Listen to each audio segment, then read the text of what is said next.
Hey guys, welcome back to another video. In this video, I'll be telling you guys about how the Middle East conflict will affect the economy and your life. And of course, when I'm talking about the Middle East conflict, I am referring to the Israel and Palestine war, but I'm not going to get into any deep political issues because I don't want to get into anything sensitive and I don't want to get cancelled. So I am going to talk about how it's going to affect the economy. When you guys present this video, you might be thinking, well, I just want to watch a video and this won't affect my life. But actually, this topic might actually affect you significantly.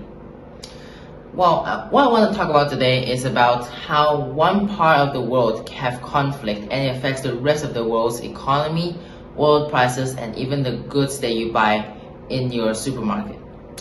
So, I know geopolitical topics and economies is not the most interesting thing to know, but bear with me because if you know this, you will have a better sense of what's going on around you and in the world in general. And now let's get to the first point, which is oil prices surge.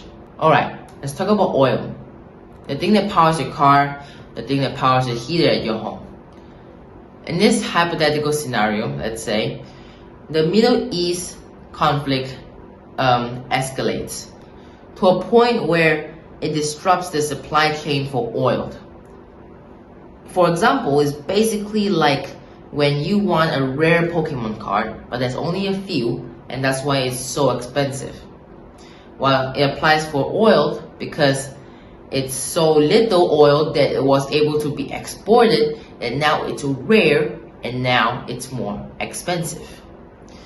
In the past, the Middle East had conflict that caused similar results, which was in 1973 Arab-Israeli war. Well, some countries imposed an embargo leading to a fourfold increase in oil price. It's like your favorite snack suddenly skyrocketing in price. Well, how's that bother you? Why is it a matter to you? Well, because it's not just your snack. The fuel for your car is going to increase. Your food is going to increase because it's transported. And whatever that's transported, whatever vehicle they use requires oil. So, yes, your goods are going to increase in price. The fuel, the oil, the petrol is going to increase in price. Whatever you buy, clothes, video games, whatever it is, will increase in price. And that's why oil price is so relevant in the economy. And now on to my second point, which is impact on global growth. So what's the significance of having an oil price surge? The significance of having an oil price surge is that it will affect countries' economy. And I'm not just talking about one country, I'm talking about practically all the countries in the world. It's like a domino effect where after having an oil price surge, it's like putting a brake on every country's economy engine. So imagine a scenario where it's a game of Jenga, okay? Where you pull out one block and all the blocks started wobbling. That's what's going on. So if there's an oil price surge and it affects one country, it'll wobble the whole world. And when it falls, yes, the whole world's country practically also suffer. Okay, let's think about a scenario where this oil price spike, okay, to let's just say $150 per barrel. It could lead to a 1% drop in the economy's growth. That may not seem like much, but in economical terms, that's actually a significant slowdown. And when a slowdown like this happens, it actually could lead to loss of job opportunities. It could lead to you having a harder time to start a new business, and it could also lead to how your parents' income could decrease. And now on to my third point, which is global inflation. So you probably heard of inflation from the news. Well, in simple terms, inflation is basically things that you buy regularly gets more expensive. Yes, let's just say you buy a veggie Your veggie was $3 2 months ago. Now it's increased because of inflation. Now it's $3.50. So yes, that's inflation. And when inflation has a percentage, it doesn't just increase one time.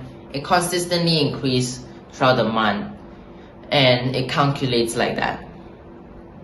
So imagine you have a regular allowance. It's like your salary, and you have to buy your regular stuff, your food, you eat, but inflation hits. Things get more expensive, but your allowance does not increase because your allowance doesn't work according to inflation. It doesn't go up like inflation. It doesn't go with inflation. So yeah, so you're gonna be struggling. So what is happening here where this hypothetical situation where there's oil price surge could potentially lead to like a 6 point something inflation, which is far from what the Fed is trying to aim for. The Fed is trying to aim for 2% inflation, even though they say, 2% inflation is actually good, even though there's no such thing. Of course, like 0% inflation is the best, but they try to cover it up because they can't actually reach back to zero anymore. And for context, inflation's around 3%, 3.7%, and 4.1%, depending if you're looking at CPI or PCE, which is core inflation or not core inflation. But anyways, putting that aside, which is confusing, 6 point something inflation is not something the Fed wants, and of course not something you would want as well. And now to my fourth point, which is impact on financial market. Well, you might be thinking, why do I have to care about the financial market? What does it have to do with me? Well, the financial market has a lot of things to do with you. For example, you want to do your investment, stock market, real estate, for example. You want to prepare those money of your investment for your retirement, for your future. And not just for that, for maybe your children to go to college. So yes, it will affect you. For example, if oil prices shoot up, investors will become very nervous. And imagine if your newest, for example, video game becomes very unstable in price in the market. So people might sell it, leading to a market instability. In a scenario like a 10% jump in oil prices combined with other geopolitical tension is going to cause financial market to fluctuate a lot, and that will affect your money. It's like a roller coaster ride, but you don't really expect what's coming, and might not directly affect you with your piggy bank, but it will affect the consequences of your family's financial well-being. And now to my fifth point, which is political and social consequence. So let's not forget about the conflict that is happening in the Middle East right now, because that's the point of the topic. So having conflict like that in the Middle East can cause political and social consequence. In countries in that region, it might lead to a lot of protesting and maybe potential change in government. You might recall hearing about the Arab Spring, a series of protests and uprising in Arab countries in the early 2010s. A new conflict could spark in a similar way, but affecting not just the people in those countries, but this time in the entire world. When there's political instability, it could disrupt trade and create uncertainties in the global economy.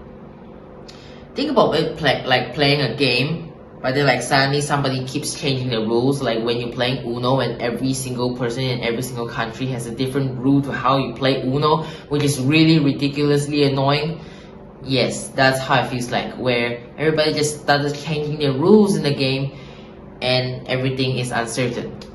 So in conclusion, I'm not trying to make you an expert in economy or geopolitics, but I'm just trying to tell you how one conflict from one part of the earth can affect the entire world in every individual life. I'm just trying to show you how that's possible.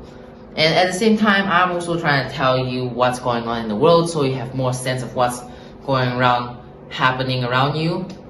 And I hope we can continue to learn and grow together in knowledge, because I hope you come and watch my video again. I hope you enjoyed this one, and I hope you like and subscribe. So I'll see you in the next one. Bye.